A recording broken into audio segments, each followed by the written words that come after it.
जय श्री महाकाल, श्री शिवानमस्तुभ्यम। कैसे मेरे प्यारे दोस्तों, आशा करती हूँ कि आप सब लोग अच्छे और स्वस्थ होंगे।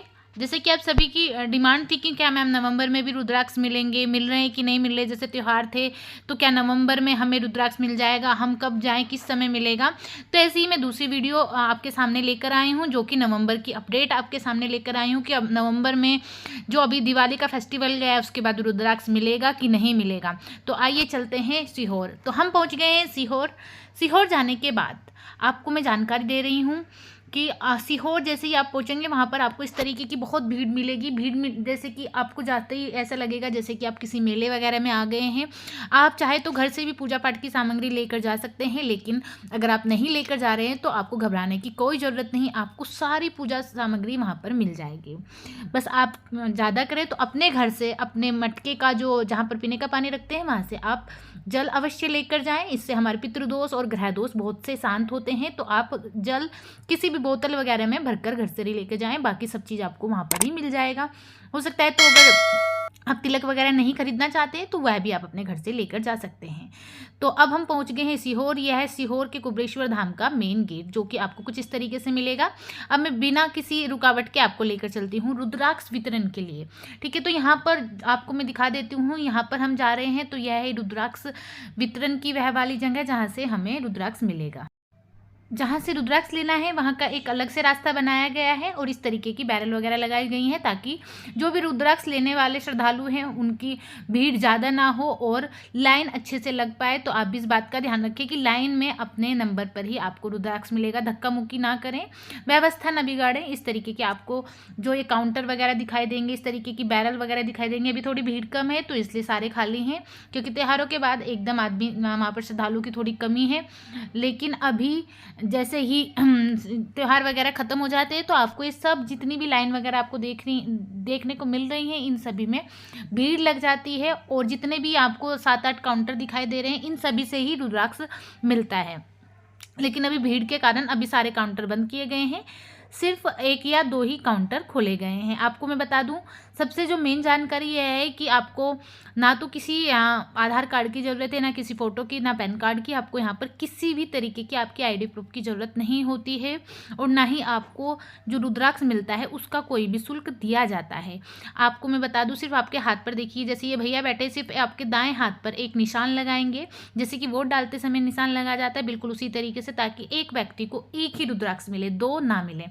यह सीधे हाथ की आपकी उंगली पर रुद्राक्ष के लिए निशान लगा देंगे वोटर आईडी की तरह। और आपको सिर्फ यह निशान वहाँ पर जाके दिखाना है जहाँ पर रुद्राक्ष मिल रहे हैं और आपको बड़ी ही आसानी से रुद्राक्ष मिल जाएगा। ना आपको किसी वोटर आईडी की ज़रूरत, ना आपको किसी शुल्क की ज़रूरत, ना किसी फ़ोटो की ज़रूरत, कुछ भी आपको वहाँ पर लेकर जाने की ज़रूरत नहीं पड़ती है। सिर्फ आपको यह निशान ही लगवाना है। एक व्यक्ति के हाथ पर 2 निशान नहीं होने चाहिए, नहीं तो रुद्राक्ष नहीं मिलेगा। एक बार में आपको सिर्फ एक ही रुद्राक्ष मिलेगा। देखिए यहाँ पर इस तरीके से रुद्राक्ष मिलते रहते हैं। बस इन जो भी यहाँ पर रुद्राक्ष बांटता है उनको सिर्फ आपको अपने हाथ का निशान दिखाना है और रुद्राक्ष ले लेना है।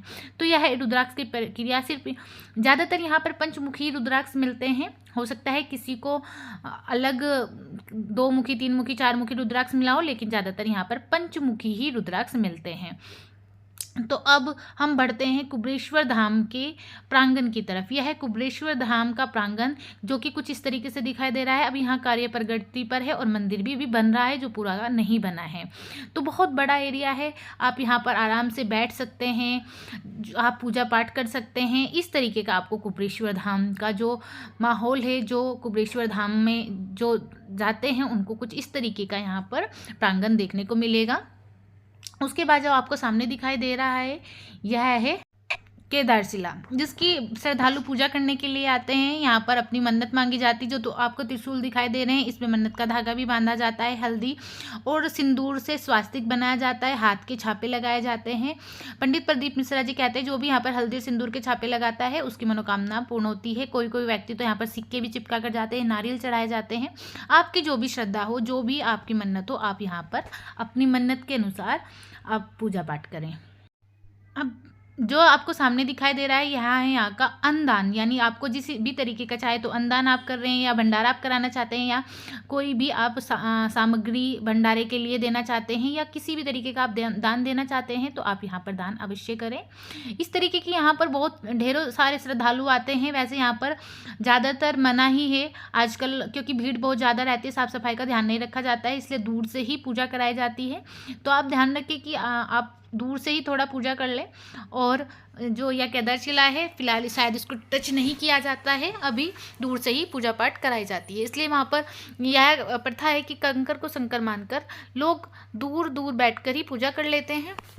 अब हम लेकर चलते हैं आपको कुबेरेश्वर धाम के मंदिर में, जहाँ पर कुबेरेश्वर भगवान की जो मूर्ति है उनको स्थापित किया गया है। यहाँ पर श्रद्धालु आते हैं, प्रसाद लेते हैं और देखिए आपको इस तरीके से यहाँ पर जो भी 108 बार श्री शिवाय नमस्तुभ्यम का ध्यान करता है उनकी सभी मनोकामना पूर्ण होती है।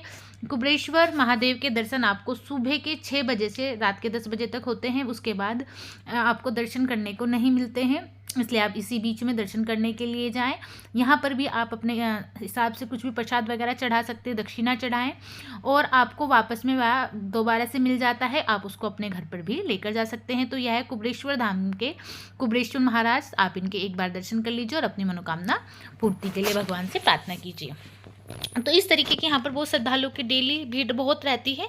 अब हम आ गए वापस से प्रांगण में। तो यह कुबेरेश्वर धाम का वह मंदिर है जहाँ पर आपको देखने को मिलेगा कि अभी ये कार्य प्रगति पर है, यानी अब इस मंदिर को बंद कर रखा है क्योंकि कार्य चल रहा है। थोड़े दिन बाद जब यह मंदिर पूर्ण हो जाएगा तो यह मंदिर भी खुल जाएगा।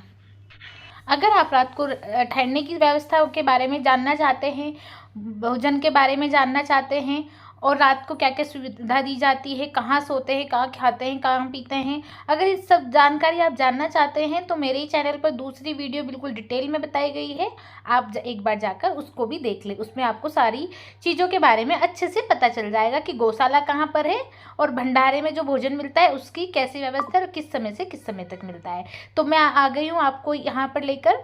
यह भी कुबेरेश्वर धाम में ही है और यहाँ पर लोग मतलब जो भी श्रद्धालु जाते हैं वह अपना घर बनाते हैं ईंटों से और भगवान भोले शंकर से प्रार्थना करते हैं कि उनका घर जल्दी ही पूरा हो जाए और बन जाए। यहाँ पर आप देख सकते हैं यहाँ पर शिवलिंग की स्थापना की गई है और यहाँ पर भी माताएं बहनें पूजा करती हैं, अपनी मन्नतें मांगती हैं।